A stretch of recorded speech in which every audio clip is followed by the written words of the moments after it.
All right. There we go.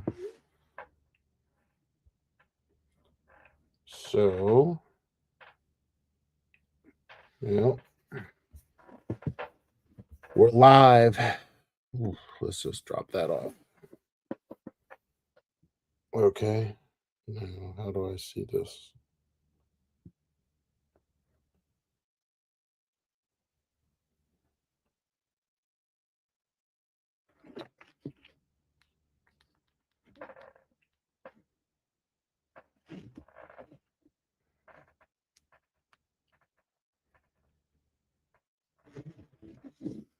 Hey, what's going on, Mario?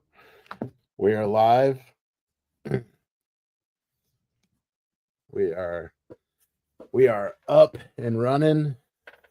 I'm using StreamYard. Have you ever used StreamYard before? Seems pretty good because I can toggle between this and then I can bring up this video. I can make everything smaller and then I can go right to there.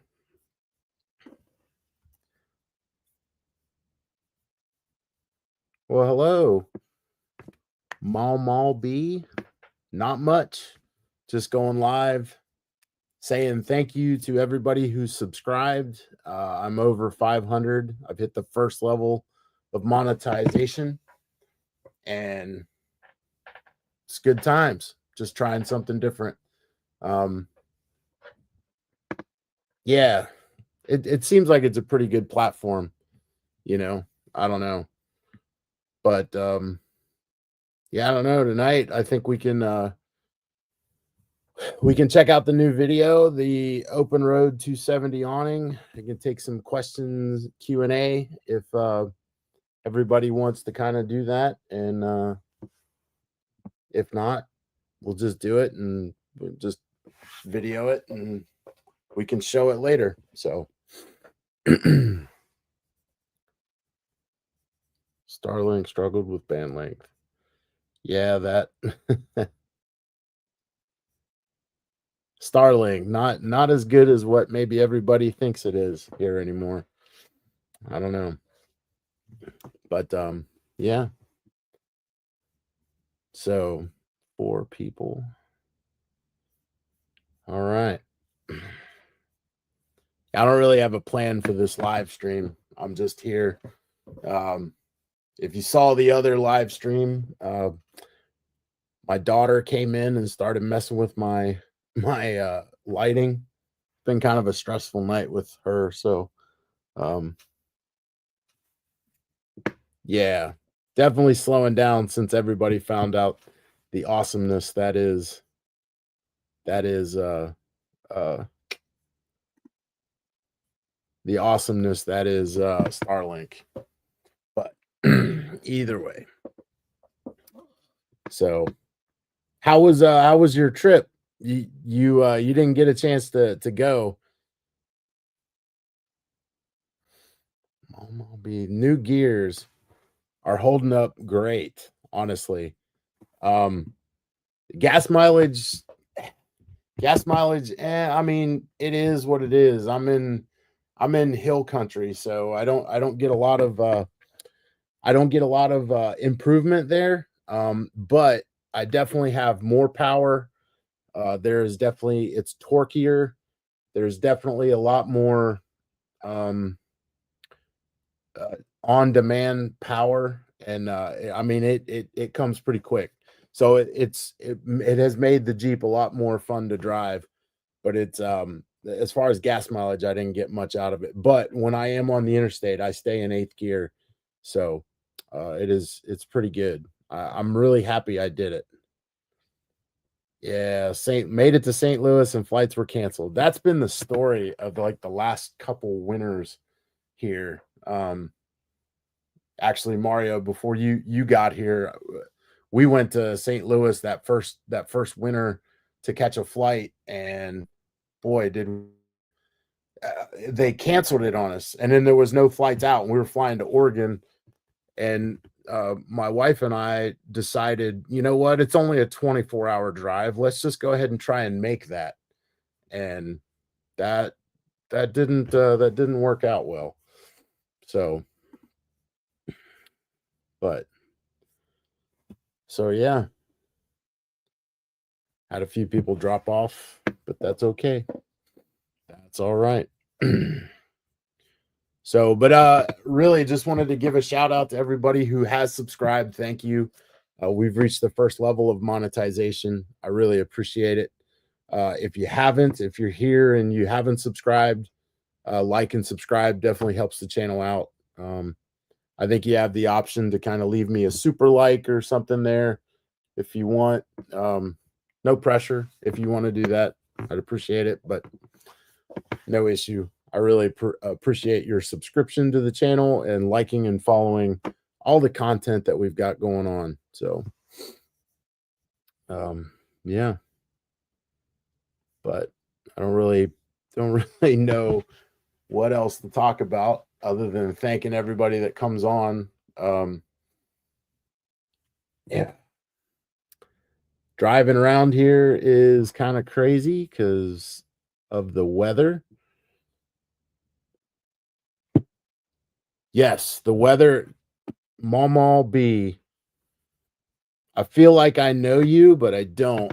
The weather has been insane here in the Midwest.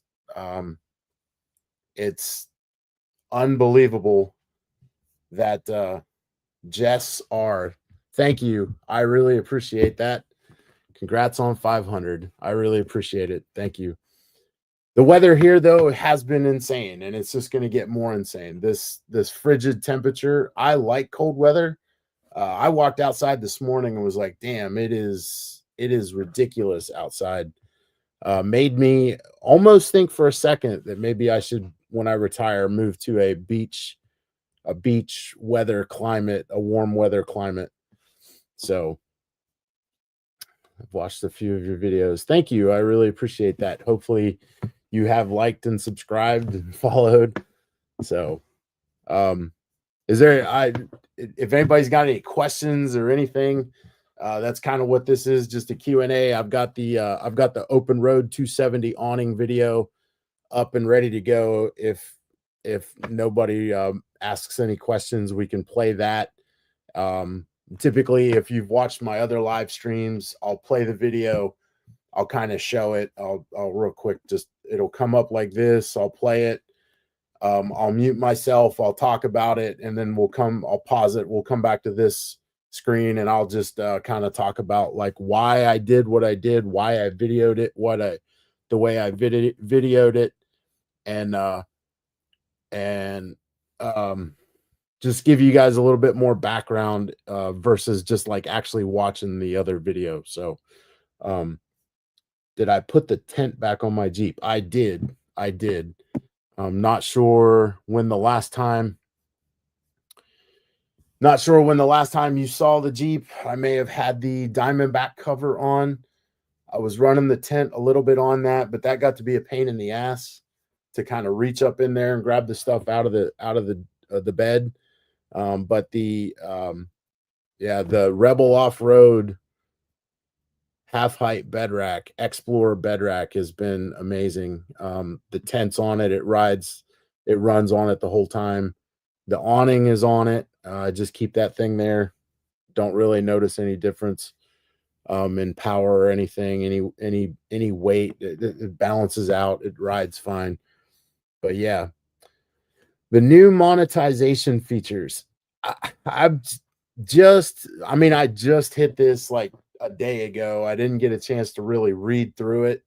But basically, like super likes, people can make a donation.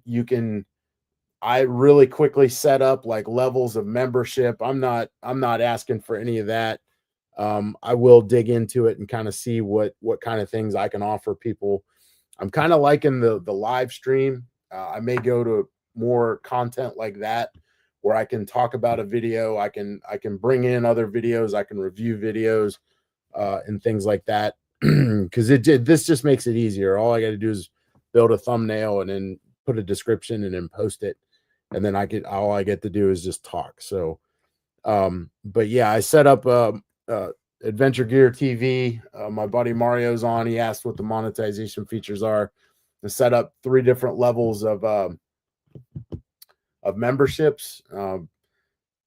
I went lower price than what YouTube was asking or telling me to do, just because it just didn't make sense to me. I wasn't going to do a whole lot of stuff with those features, but I got to really dig into them to kind of see how I'm going to use them. If anybody wants to do that, that'd be great.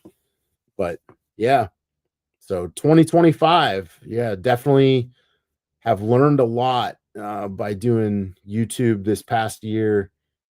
Thanks to Mario at Adventure Gear TV. He's really been a help, has really coached me and mentored me to this point. And, so we're just trying something new here. The live feature was pretty scary the first time I did it. I actually delayed it a day because I was like, I don't want to do this. I'm really nervous. But then I thought, hey, I sat in a Zoom call, a Microsoft Teams call earlier, and asked all kinds of challenging questions and answered all kinds of challenging questions, and was like, why am I so afraid to do this? Let's just see what this is about and do it. So I went, I just went live and did kind of what I described I would do. I just showed a video, talked a little bit about it, and then and then came back. It took me about 45 minutes and got it all done. And yeah, I had a really good time doing it. I didn't have too many people on. I definitely didn't have anybody asking me questions. So I appreciate you all being here with me, asking me these questions. It's nice. It's nice to have some engagement. So, but yeah. But hey, if you're just joining us, appreciate you. If you're not subscribed to the channel, and you like Jeep overlanding content, like and subscribe helps me out. I just hit my first level of monetization, so I appreciate all the support. And 2025 is going to be a good year. We're gonna do a little bit more gear reviews. We're gonna do a little bit more camping. Now that I've got the Jeep kind of set up and it's good to go, I don't need to do too much more to it, although that's not the point of the Jeep. You get kind of bored with it after a couple days or a couple months, and then you got to add something to it. So we'll definitely do all those install reviews. We'll do some more. I'm approaching 70,000 miles on it, so we'll do maybe a top 5 things I like, top 5 things I hate, something like that. But I'm always looking for ideas. So if any of you guys have any ideas or anything you want me to go out and film, let me know. So, but yeah, get some water.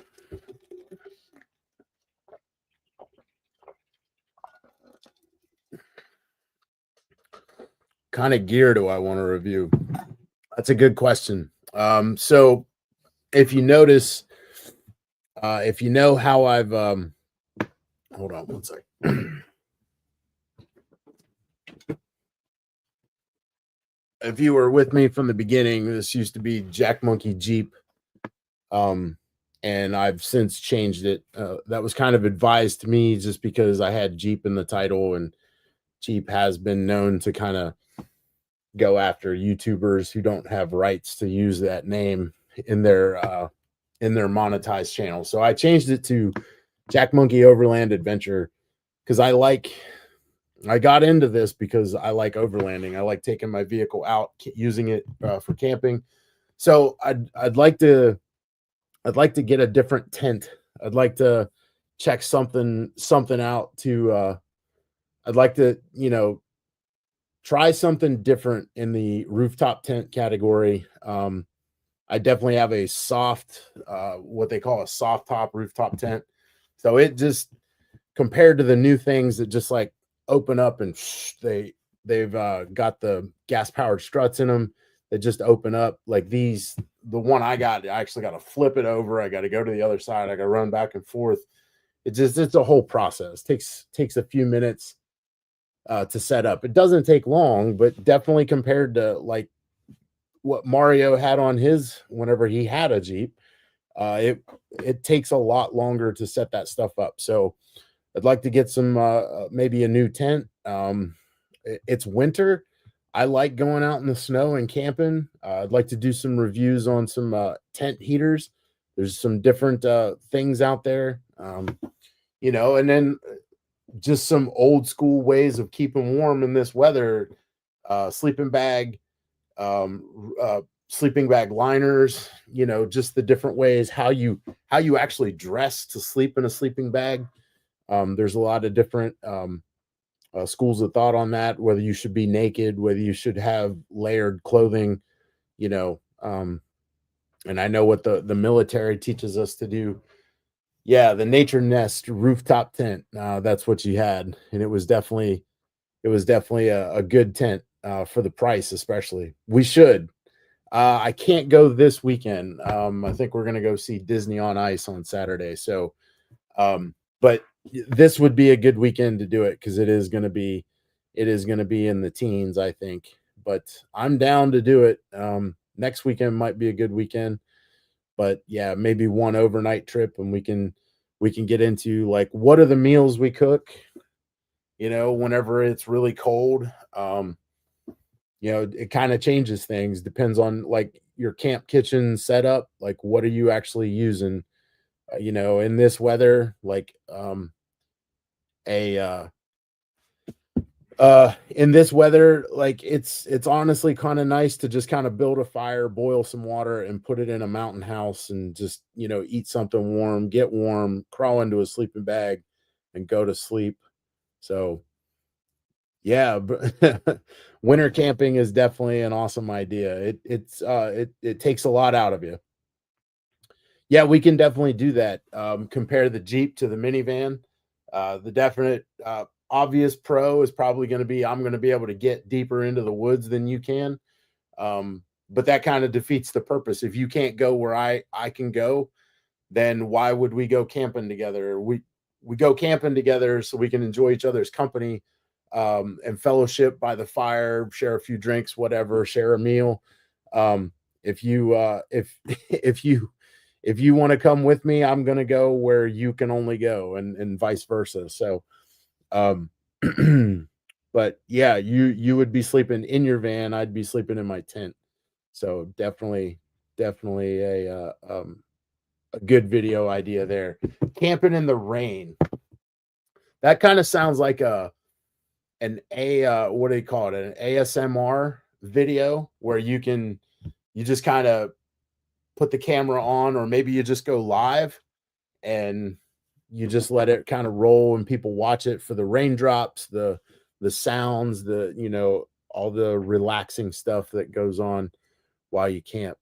Having the awning really helps in the rain. And in a tent, it's pretty amazing to sleep in the tent whenever to hear some yeah, definitely not this freezing rain. This freezing rain is ridiculous.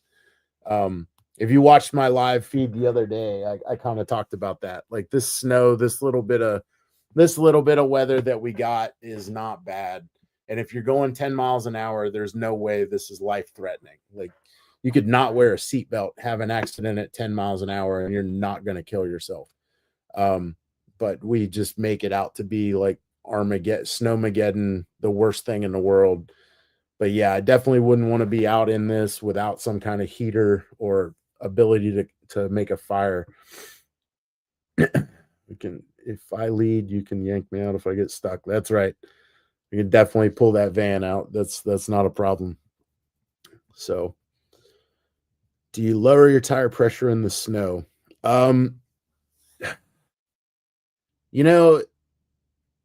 When I was driving around the other day, I didn't. And it's only because if you watch that video, it's only because I was an idiot and walked out of my house with sweatpants and Crocs, and I didn't have socks on. So I didn't lower my tire pressure because my feet were going to get cold if I stood out there and lowered them. I don't have any real quick way to do that. But anytime you lower tire pressure, I would say you should do it. When I was in Alaska, I just ran I had a Toyota Tacoma at the time, and I just ran constantly, put that thing, I kept it in 4 high, and I kept the tire pressure at 20 for the entire 6 months of winter up there.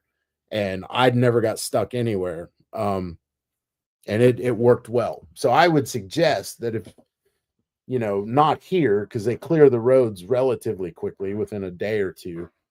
It just doesn't make sense to lower the tire pressure and keep it low the whole time. But in a place like Alaska where it does, I never went and got studded tires. That's what they told us to do, but I never did. I just kept the tire pressure at 20. And I was honestly running all-terrain tires, BF Goodrich KO2, sorry, and all-terrains, and I had no issue. Again, slow down, guard your brake, keep your space, and pump your brakes. Don't slam on them, and you typically are in good shape. Big sister, have you ever been to Alaska? I'd say you have, based on your comment. It is absolutely gorgeous. Love it, love it. All kinds of stuff to do outdoors up there. Was such a great place to visit, great place to be, and I would go back in a heartbeat if I could, and I would certainly do it if I could convince my family to live there. It would be high on the priority list. So, like being secluded a little bit. It is tough though to get back to the lower 48 when you're up there. I think it's a 4.5 hour flight into Seattle, 5 hour flight into Seattle, and then if your family's on the East Coast, it's another 4 or 5 hours from there, plus your layovers. Anytime I traveled, my family's on the East Coast, Virginia, West Virginia, and Ohio, and anytime I would fly back from Anchorage, it was at least a 12, 13-hour day of flying, layovers, and so on and so forth. So plus the time change, it's 4 hours difference from the East Coast to Alaska. So, I mean, it kind of screws you up. Yes, lots of great outdoor activities. What part of Alaska is your family from, if you don't mind me asking, or me sharing on this live feed? But yeah, lots of good stuff up there. I got a really good story about how I ran my Tacoma across a Barrow. Yeah, I know where that's at. That's not quite fully north, but it's north. It's above Anchorage and definitely a lot more snow. But beautiful area up there. But yeah, I got a story where I took my Tacoma 4-wheeling 2 days after Christmas with my friends. And then I got a little lazy after our bonfire and decided to just try to cross this water crossing. And I fell through the ice. And then that little saving 15 minutes cost us 5 to 6 hours of waiting. Had to call and get this gigantic monster of a tow truck to come from Anchorage out to Palmer area. And they had to chainsaw the ice and go down in the water and hook it up and lifted the Tacoma up and out. And it had been submerged in the water so long that when we opened the doors, the water flowed out. Yes, the Tacoma fell through the ice. Now it wasn't, the water wasn't like over the top of the Tacoma. It was like maybe 3.5, 4 feet high is all the water was, but it was enough that it shrunk the door seals and it started flowing inside the Tacoma. And you're talking 2 days after Christmas, December 27th at midnight. It was 0 degrees outside, but up there's no humidity. So like I could be in a sweatshirt. That's all I had because everything was in the Tacoma, and it fell through the ice. But I was in a sweatshirt. My buddies was in a flannel. I think his wife was in like a flannel, but we flagged somebody down. They stopped. They let us sit in the car until the recovery truck showed up, and then we got a ride back. I think we finally got home and got to bed around 6:30. I got up a couple hours later and tore the entire interior out, vacuumed it out, and then claimed it on the insurance, and the insurance covered it. They've paid for everything. But it was definitely a good experience to kind of learn learn a lot, and nobody got hurt from. So definitely a good time. But yeah, buddy. Awesome. Awesome. So, well, yeah. I don't really know what to do. This is good. You guys are asking engaging questions, and I kind of want to show the video, but I also kind of don't. I just want to keep answering questions and talking to y'all. I appreciate the engagement. Last time I did this, I'd have like 3 people show up. I'd say something to them. I wouldn't knife hand them, but I'd say something to them. I'd wave hi, try to get them to ask a question, talk to me, and they'd either sit there and just awkwardly look at me while I talk to them, or they would just drop off. So I appreciate the engagement, definitely. So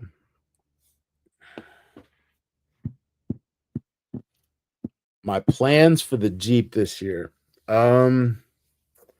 Well, I did the big one, which is re-gear it. I think I am going. I've been looking on Facebook Marketplace for a used set of 37s. I would like to upgrade the tire size, just because the 513 gears I put in it are really for 37s, not 35s.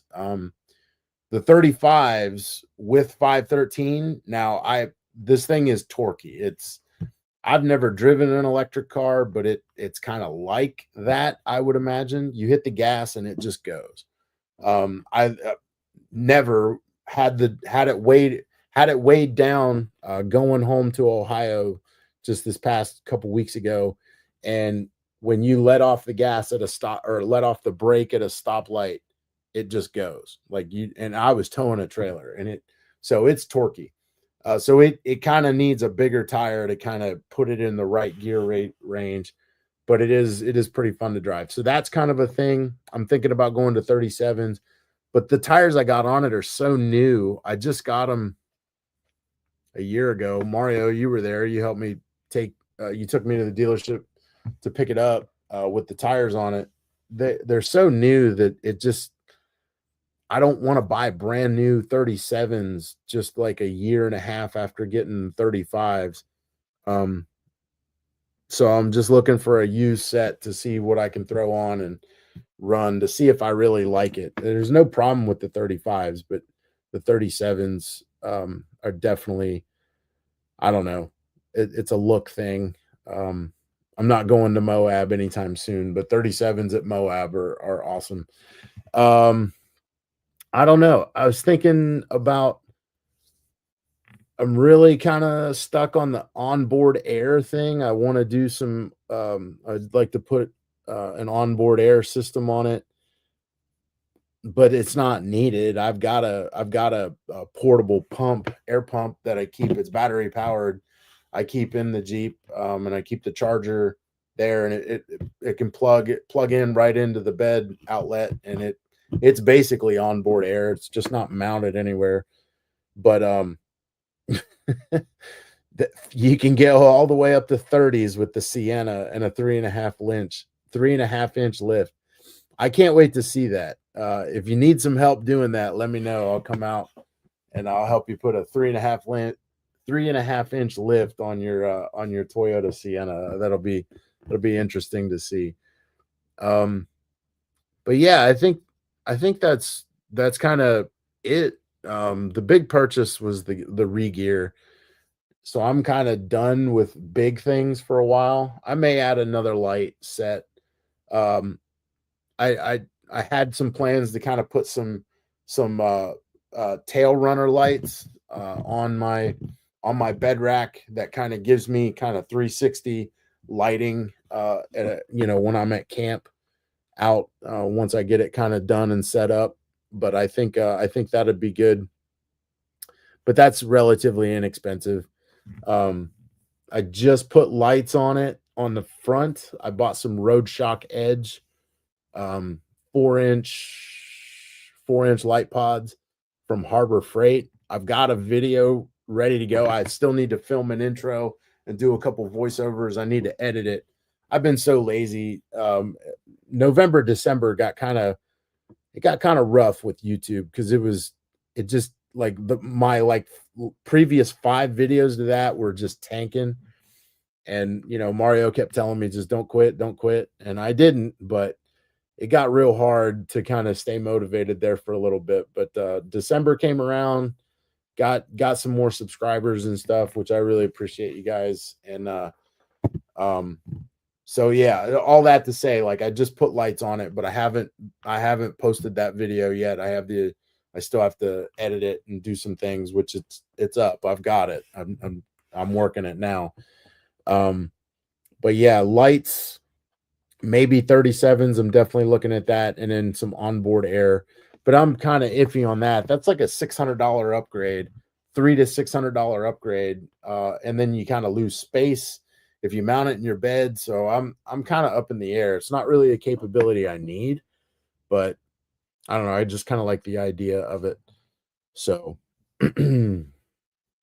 what about you? Do you have a Jess R? Do you have a Jeep, and what are your big upgrades that you got planned for this year? Yes, I heard that growing on YouTube can take a long time. It can, depending on the content that you got.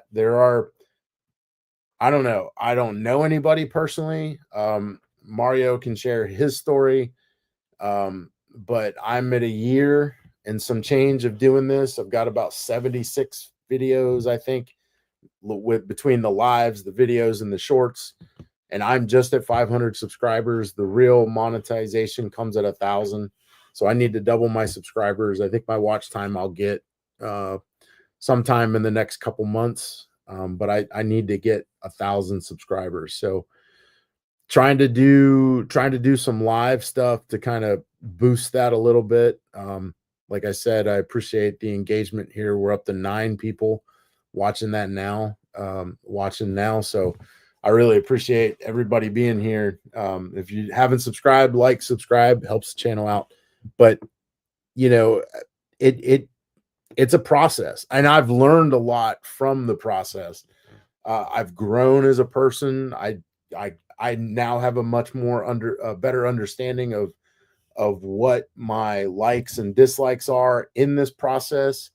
So that if I can take this to the next level, monetize, potentially build a business out of it, I know what things I'm going to outsource and what things I'm going to keep in-house for me to do. So it is definitely a process, and it can take a long time, but it's been fun. Like I keep looking at it. It's like, hey, this is something I've been talking about for a few years now. Back when I put the Tacoma in the ice and had to have all that crazy story, I was videotaping using a GoPro Hero 3, and I filmed the entire trip up to Alaska. My dad and I drove from Ohio, and that's a good question, and I'll get to that in a second. We drove all the way up to Alaska, and I videotaped it, and I edited a little bit. I didn't know what I was doing, but I still have that footage, and I want to get back into editing it. So I've been editing and messing around. I've been wanting to kind of do this content creator stuff for a while, and and then met Mario, and I asked him what he did in his spare time. He's like, I'm a semi-professional YouTuber. So then that just got me. It's like, okay, here's somebody that I'm gonna work with and know very closely. Might as well just do this. I've been wanting to do it. So, all right. Bro Prover asks, do you prefer the Jeep over the Tacoma? Man, this is an identity crisis that I'm kind of going through right now, right? Is my family growing up has been Jeep. My dad's got one. Both my brothers got one. I mean, it's my brother-in-law. It is a thing that we have had, right? And I've had them before. I love the idea of going doorless, topless, and all that. In 2007, I bought my Toyota Tacoma. It was an 07 TRD off-road. It was navy blue, and it was the double cab, right? And I bought it with the idea that I would potentially make maybe Toyota's a brochure with the guy that has 1,000,000 miles on this Tacoma. That was the idea when I bought it in 2007.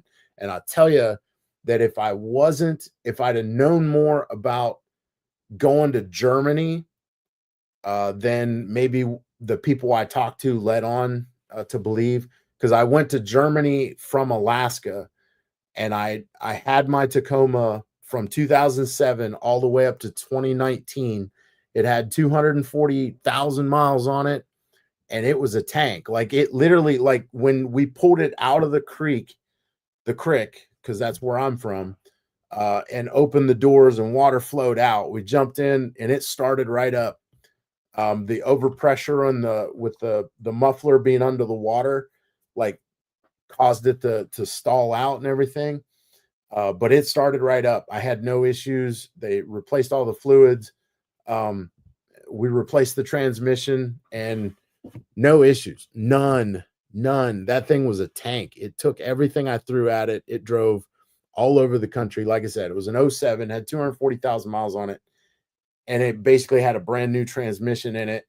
I blew a head gasket in it, and I was pricing it out to get a new engine from a junkyard, have a dude install it. It was going to be about $4,000, and I had paid it off. I mean, I should have bit the bullet, paid the $4,000, and taken it to Germany. I'd probably still have it to this day if I would have done that. And so I know this is kind of a long way around. I love my Jeep, but man, it is just not what that Tacoma was. It is just not what the Toyota was.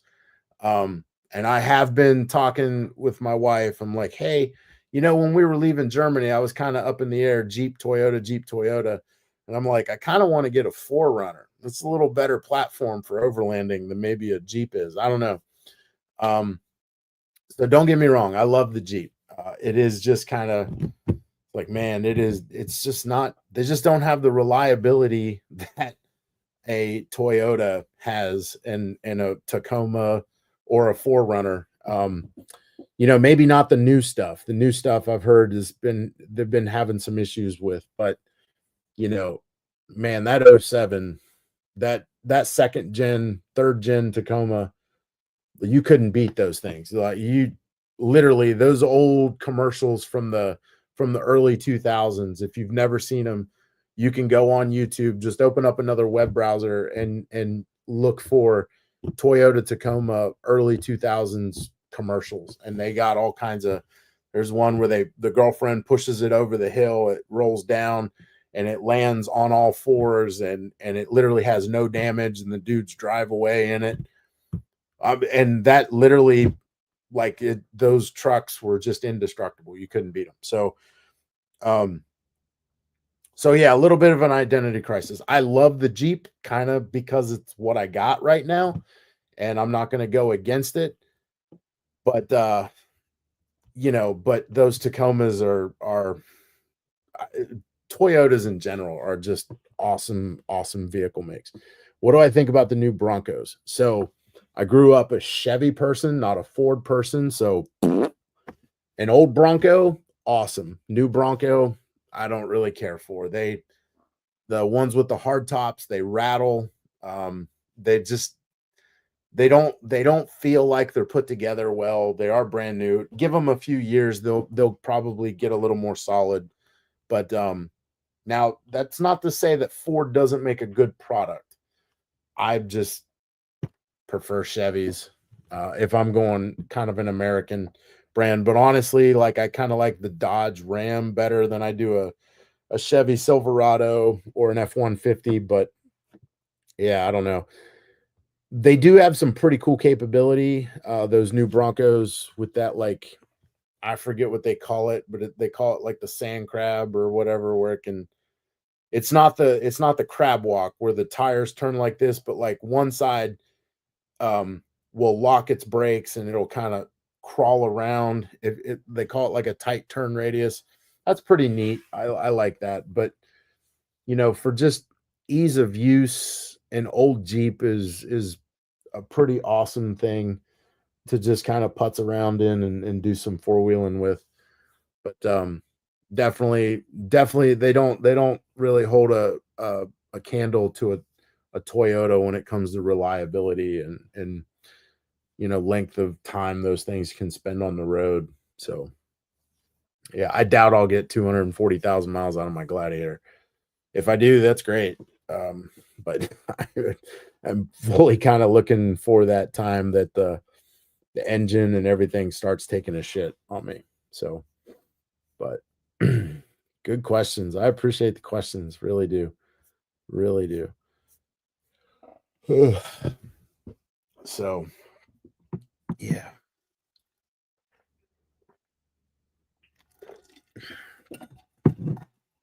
Man.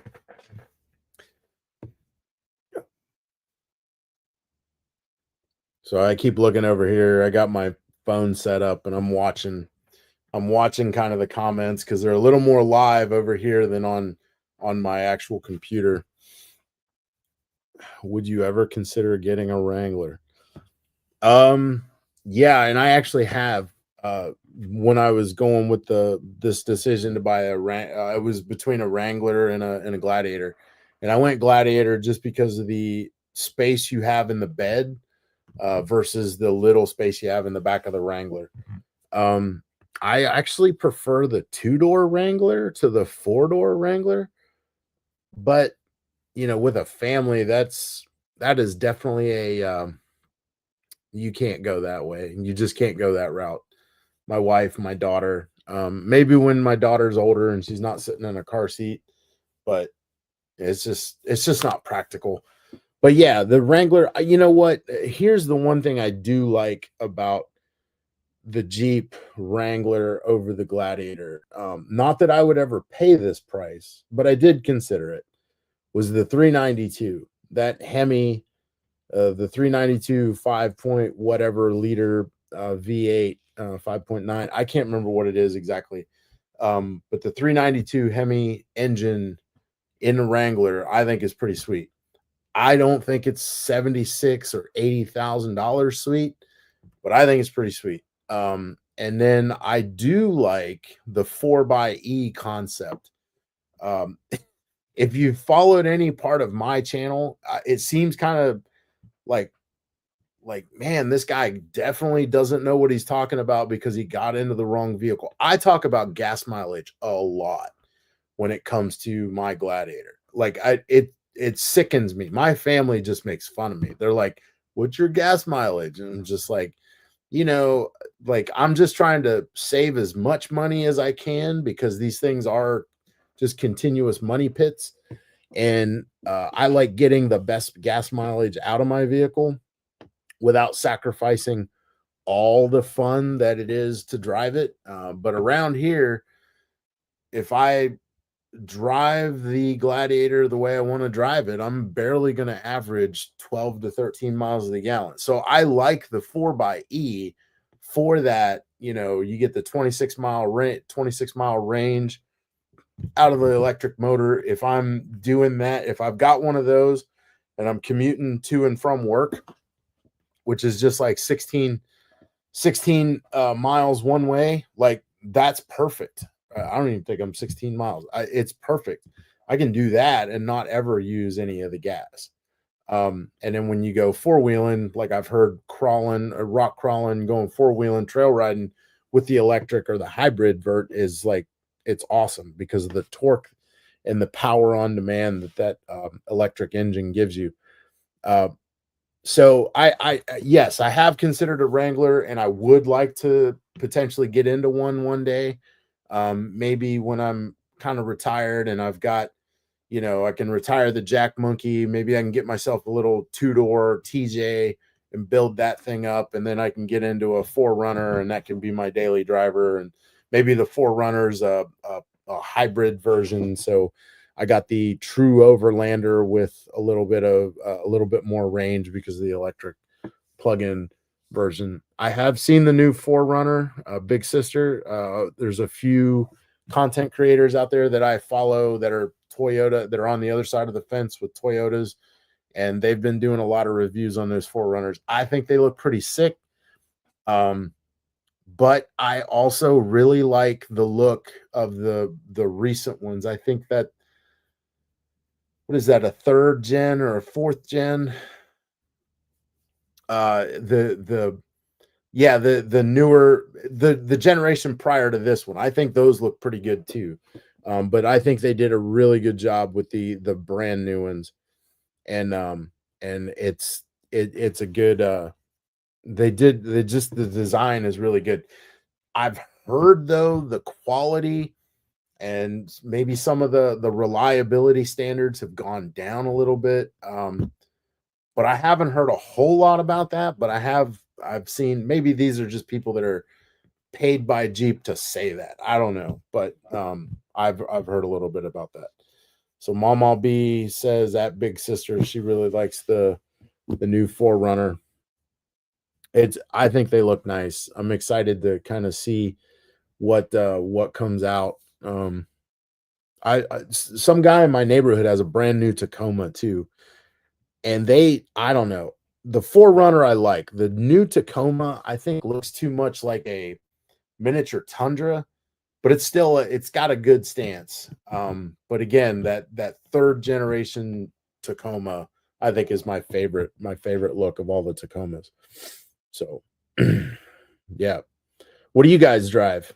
You guys Jeeps? You got Toyotas? I know what Mario drives because I see him all the time.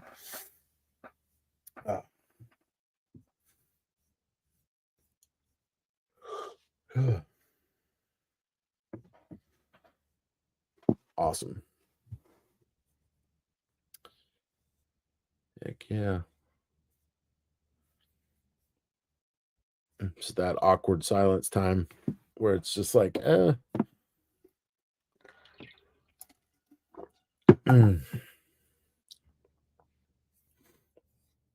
All right. Well, again, I really appreciate you guys showing up and being here with me on a Tuesday night.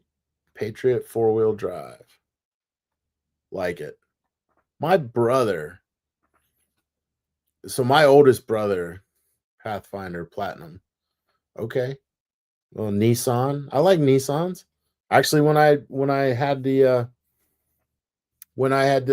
give the Tacoma up because of the falling in the ice incident, they gave me a Nissan Frontier, and it had all the bells and whistles, and I really liked that little truck. It was fun. A couple of my buddies have rode Pathfinders before. I don't have any issue with Nissan. I think they're good vehicles.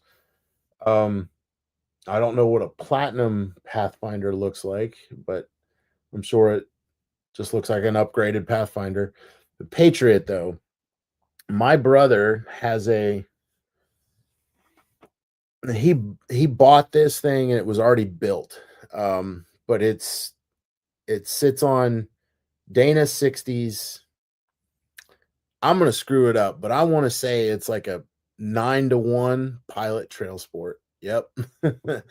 No, I haven't seen the Pilot Trail Sport. But my brother, real quick, my brother has is it a Patriot?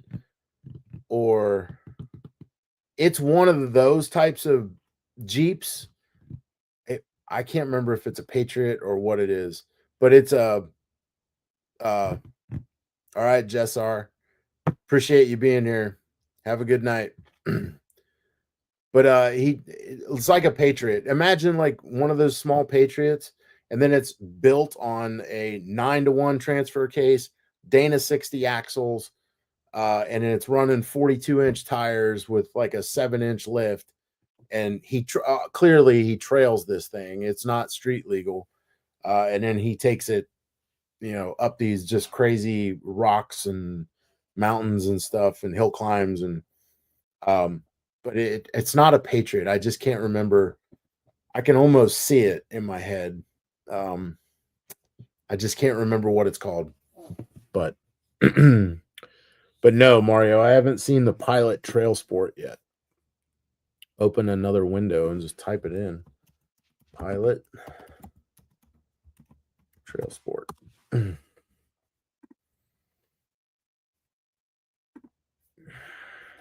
Oh, those look pretty nice. My Renegade, no, it's not a Renegade. It's like a Patriot. I just can't, but it was before the Patriot and Renegade were made. I can't remember. Jeep.